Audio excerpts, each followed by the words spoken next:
What's up, everyone? Welcome back to the channel. Hope you guys are having some great reads this season.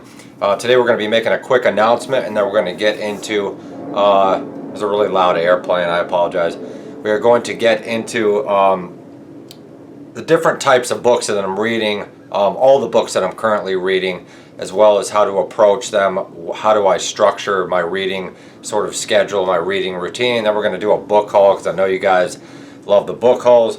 So today's real quick announcement is I have a book that I want everyone to, hopefully everyone, I only have one extra copy, and I am willing to send it out to one of my subscribers. And the first person that comments, just let me know you want this book and you plan to read it along with me. But I am planning a Thomas Wolfe Look Homeward Angel read along, and basically it's not going to be super pressured, but you'll basically just kind of send me an email or something, or maybe we'll start it in the comment section.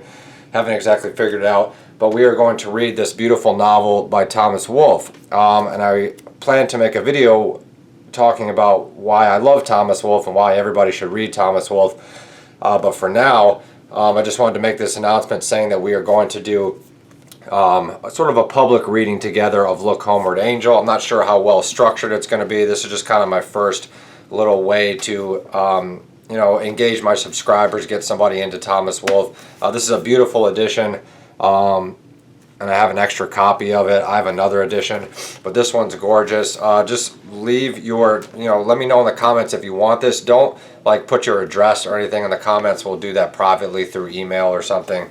Or possibly DM on Instagram. We'll figure it out. But this is Thomas Wolfe's debut novel, and I would love to have somebody share the experience with me. This is a beautiful copy. It doesn't have any markings. It's basically brand new, never been touched.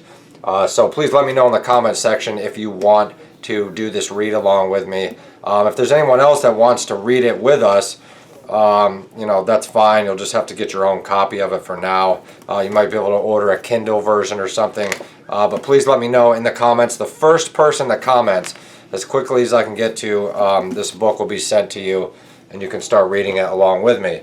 So let's get into the second section of this topic of this video. Now, I'm going to structure this video with all of the books that I'm reading, as well as long-term versus short-term books. These are all of the books that I am currently reading. So we've got 1, 2, 3, 4, 5, 6, 7, 8, 9. Okay, so it sounds like a lot, but they're not all in regular rotation. And we're going to break them down. We've got the big ones down here going up smaller. I got all my books stacked on the windowsill here. So let's start with two books that I kind of started over the last year and just sort of kind of gravitated away from. They kind of fell on the back burner. And that is Herodotus The Histories. This is a beautiful Penguin Classics edition. And I am about halfway through it, almost. And I read it a lot, but I just sort of, it's just a little bit of a chore to read. It is interesting, but it's just so remote. It's about really ancient, primitive Greek culture, which I think is interesting. And Herodotus, talks a lot about history and culture, sort of a Hellenic Greek, European view of history. And he talks about, the wars with the primitive Greek city-states, wars with Persia, I believe. Yeah, Persian Empire. So there's definitely a lot here. And I'm halfway through, so I still kind of crack it open once in a while, but it's just not something that I feel pressured to get done by a certain time. So it's just kind of on that back burner list. I think everybody has those kind of books somewhere in their collection. Up next, we have the Meditations by Marcus Aurelius, which I did finish. Meditations takes up about half of the book here. I believe I finished Meditations, yeah. And then there is like a short story, little biography of Marcus Aurelius. Just lost my bookmark here. Written by a man named, I don't know who wrote it actually. Pater, I believe, is the person that wrote it. And then there's a section all about Lucian of Samosata, and he was a skeptic philosopher, so I'm interested in getting into that. And then also at the end they have Justin Martyr. He was a Christian philosopher. So it's a really great edition of, it has a whole biography of Marcus Aurelius, and then it goes into the meditations. As you can see here, I've got a thing over this, so you can't really read the whole title. But I do recommend Marcus Aurelius as an introduction to philosophy and psychology as well. And then hopefully we'll be getting to Lucian, the skeptic. And I am curating sort of my own philosophy, psychology / I don't know, mythological, philosophical self-help section, I guess you could say. But it's just kind of, the ancient stuff is kind of falling a little bit to the wayside, unfortunately. But I am still reading some ancient stuff, and we'll talk about that. Up next on sort of the back burner list is One Up on Wall Street. It's a financial book, sort of talking about the stock market and how to invest properly. It's sort of a bedside, end of the day type of read. I don't feel pressure to really blow through it by any certain time, but that's still on my radar. So we're still kind of getting through that. And then now those are what I call long-term books, but they're non-priority long-term books. Now we're going to talk about short-term books and priority long-term books. And my first priority long-term book that I try to attack on a regular basis is The Beastly War and Peace. We've been talking about this quite a bit. I'm about this far into it, so we're definitely getting through it beautifully. You can see how much we put in there. We put a lot of annotations, lots of highlights. So this is a book that I'm consciously and productively reading on a regular basis, but it's also a long-term book, but it sort of falls into the category of short-term because I'm trying to finish it within a sequence of a few months, maybe 3 or 4 months tops. So there we have War and Peace. Up next we have a fantasy novel that I picked up, we talked about, called Paladin of Souls, and I did crack this open, and we're about 34 pages into it. And it's pretty good. I wouldn't say the writing is excellent by any means, but it has an interesting storyline, something for you to kind of just unwind with at the end of the evening or perhaps in the morning. But it's sort of a long-term book endeavor, but it's not something that I feel pressured to kind of get through, but it's just sort of in the background once I've finished reading War and Peace for the day, or perhaps some of these other ones. And my other priorities, these are short-term priorities. We have Flanders by Daniel Defoe. We're about a little over halfway through. We're getting towards the tail end of Flanders, as you can see. And this is sort of a short-term. I haven't really been annotating this because I'm just kind of trying to read it, and I don't want to mark up my beautiful Barnes & Noble's Classics edition, at least not right now. We might go back in the future and maybe annotate, but they just look so beautiful in the collection. Hopefully I can insert the clip that I filmed of my new book collection over there. But this is Flanders. It's a novel / sort of treatise on criminal behavior, as well as how to avoid criminal behavior. There's psychological elements. There's maybe some feminist elements, you could argue, even though feminism wasn't really a thing back then. But it's a novel. It talks a lot about Flanders' relationships, talks about the condition of poor people and women and men, and the pressures of women to get married. Very interesting story. It's a little bit of a drag. It's probably not, it's not a drag in the sense that it's boring. There's all kinds of interesting things going on, but it's kind of remote the way that he wrote it. And I say that, sparingly, because it's not that old. I think it was published in maybe the 1700s, late 1600s, probably 1700s. So, but just Daniel Defoe's writing style is just very sort of in the form of an essay, and he does a lot of telling and explaining and sort of internal dialogue, which is cool. But it's not a real action-driven story in the sense of like character dialogue sort of speeding the story further. He goes into a lot of introspection and stuff. But anyway, this is not a book review, but that's sort of a short-term priority. Up next, we have this really hidden gem of a novel by Khalil Gibran called The Broken Wings. And it's just a beautiful love story that takes place in Lebanon, and sort of what goes through a man's mind when he's falling in love. And it's just absolutely beautiful, and it's super easy to read. It's less than 130 pages, but super big print. We're already on chapter 5 here. Beautiful illustrations. here in the margin. You guys can see I'm highlighting some things as well. So this is a pretty short term, but I don't feel pressured to blow through it in like a week. We'll probably spend maybe 3 or 4 weeks to a month on it. Well, just depends on how fast we can kind of get through this. But I'm definitely, if we have any Khalil Gibran fans out there, please let me know. But up next, something I started too, which is a long-term / short-term priority, is a compilation of plays by William Shakespeare as well as Christopher Marlowe, who I hope I am related to. My mother always told me you might be related to Christopher Marlowe. The book starts out with Edward II by Christopher Marlowe, and I'm really enjoying the play, making tons of annotations. And this will be a nice introduction to get into Hamlet, which starts the Shakespeare section, and then we have King Lear, and then we have The Tempest, and then we have Macbeth. So we have quite a few amazing Shakespeare plays to get into here. And reading plays is something that I've been trying to really get under my belt, and I've really been enjoying it. And Edward II by Christopher Marlowe will be a really good, it's a great starting point after we just finished Romeo and Juliet.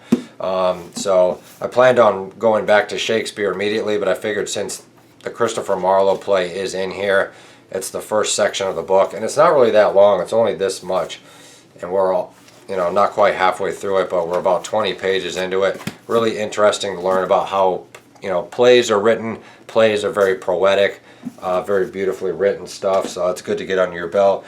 And lastly but not leastly, we have the Holy Bible. We are starting with the scriptures, what do they call it? Is that what they call it? Yeah, the scriptures, the New Testament, rather. But I guess they're the Gospels, I'm sorry. So we're starting with the Gospels, and we are about halfway through Mark. We've read all of Matthew. I have read some other parts of the Bible over the years, but the priest at my church told me to really start with the Gospels, and that's a great starting point. So we are making some annotations in this beautiful Bible as well. Really just trying to get that Christian history under our belt / religious history. So that's sort of what I wanted to discuss before we get to the book haul. Is just, you're going to have, as a bibliophile, as a historian, and as a reader, you're going to have books that are higher in your priority, and then you're going to have books that are kind of fall further to the wayside. But you should really make an effort to try to keep them in your rotation. Now, over the summer, during holidays, obviously you're going to have more time to attack those books. But it's okay to have sort of books that sort of ebb and flow on this hierarchy of priorities. I don't think there's anything wrong with that, but you do want to have a solid foundation of books that you're reading on a consistent basis, and then you have some sort of in the background in your peripheral. So let's get to this book haul real quick before this video gets monstrously long. I am trying to collect some tiny paperbacks. And this is J.R.R. Tolkien's The Hobbit. I was really drawn to this beautiful edition. Look at that cover. It's just a beautiful edition. This copy is maybe from the 70s or the 80s, so it's probably kind of rare. It's really cool. You can collect many different editions of The Hobbit or Tolkien in general. Hopefully we'll get around to reading some Tolkien at some point. Not sure when. Up next, we have a really beautiful Thomas Wolfe haul that I ordered from Amazon to complete my somewhat complete my Thomas Wolfe obsession. We have this real tiny little paperback called The Story of a Novel. Great picture of our friend Thomas Wolfe there. This is sort of a speech or like a little short story he wrote on the process of writing a novel. Definitely a must-have in the Thomas Wolfe collection. It's really short. You could probably blow through this in maybe a day or two, maybe a couple hours, so we'll check up on that later. Up next, we have these beautiful, who made these? Louisiana State University Press editions of The Hills Beyond and The Web and the Rock. And I talked about the other edition of Web and the Rock that we have, but it's a really old paperback. It's really beat up. It's really musty. So this is a godsend to have some really brand new modern editions of these old Thomas Wolfe books in our collection. And I'm actually going to put these right back on the shelf where they go here, amongst our Thomas Wolfe. Basically curating, I don't know if you guys can see it. Yeah, you guys can see it. These are all Thomas Wolfe books here. 1, 2, 3, 4, 5, 6, 7, 8, 9. And then we've got this other one that I lost here. Story of a Novel. This goes right here somewhere. So we're definitely curating our own little Thomas Wolfe biography. And that's what I want to encourage you guys to do as readers and writers. As you know, they have that expression top shelf for a reason, and you put your favorite author on the top shelf. Now some of these are biographies, which is cool. There's still one more Thomas Wolfe biography that I need to get, as well as a compilation of short stories, and I also plan on getting the letters of Thomas Wolfe written to his editors, and also Elaine Bernstein, and she actually has a book about Thomas Wolfe, as well as the book of letters to Thomas Wolfe. There's a book of letters to Thomas Wolfe between him and his mother, so there's still quite a bit that I need to get, but I think this is good for now. Up next on the book haul, we have a historical book called The Witches, about the Salem witch trials of 1692 by Stacy Schiff. It's a beautiful hardcover. It's going to be really interesting. I'm going to add this to our sort of, early American history section. And it's a beautiful hardcover, and I'm really interested in the Salem witch trials and also medieval sort of creepy witchcraft stuff. So this is going to be great to add to the collection for that. Up next, finally, we found a beautiful copy of Anna Karenina by Leo Tolstoy. And this is supposed to be one of his best books, after War and Peace or before, depending on which one you like better. This is a beautiful Oxford Classics edition, and we are curating our own Oxford Classics edition. My collection is pretty small, but it's really good to have this. This is a pretty good translator as far as I know. And yeah, a lot of people on YouTube are talking about this book. So hopefully we'll be getting our fingers and eyes into Anna Karenina maybe over the summer, or maybe perhaps in the fall. Somebody looks like they put permanent marker on the top, but other than that, it's in beautiful condition. A couple more books here, some sort of science fiction dystopian books, brand new copies. Animal Farm, George Orwell in 1984, George Orwell. And this is not my favorite genre by any means, sort of the paperback science fiction type dystopian novels, but I think it is important to get these under your belt at some point. These would be really fun to read in a reading group, and they're obviously from the same publisher, which is just gorgeous. So hopefully we'll be getting our eyes into those at some point. They seem like pretty easy reads as far as length and stuff. So those will be fun to get into.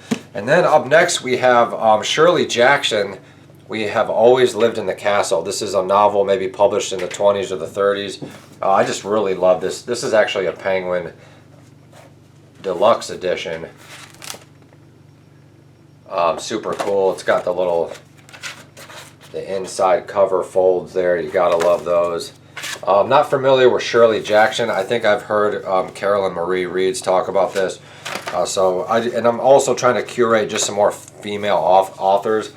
I'm trying to get some more female authors into our rotation, into our scholarship. So if anybody is familiar with this novel or Shirley Jackson, please let us know in the comment section. A couple more books here, beautiful hardcovers. We have D.H. Lawrence, Lady Chatterley's Lover, and I have another novel by D.H. Lawrence called Sons and Lovers that hopefully will be in the process of rereading in the future. I read it when I was in high school or something. This is a beautiful Barnes & Noble's Classics edition as well. Hardcover, mind you. Just gorgeous. Look at that. Beautiful. So hopefully we'll be getting our eyes into this. And yeah, we're going to have a really, really long astronomical reading list, but we're going to try to curate them by season and by purpose. Up next, we have Dolores Claiborne by Stephen King. I found this beautiful hardcover edition. This is probably one of the earliest editions, probably not the original, but it's probably shortly after that. This is what you kind of want to look for when you're a collector. Don't buy the cheap, sort of paperback editions at the supermarket. Those can be fun to collect as well, but you want to try to get your hands on a really nice collector's edition. And I actually forgot to bring it in this room because my dad's reading it, but we're also almost finished with the Stephen King book about writing. So we'll kind of check it back up on that later. I love the little lunar illustrations up there on the top. Thank you so much for watching this book haul, and let me know how you guys and gals like to structure your reading. Do you guys relate to the hierarchy of priorities that we discussed? And please let me know who wants to read Look Homeward Angel with me. So yeah, please leave your name in the comment section. I'll be sending you an email or a DM or something, and we will get the process going for this. So we will see you guys next time.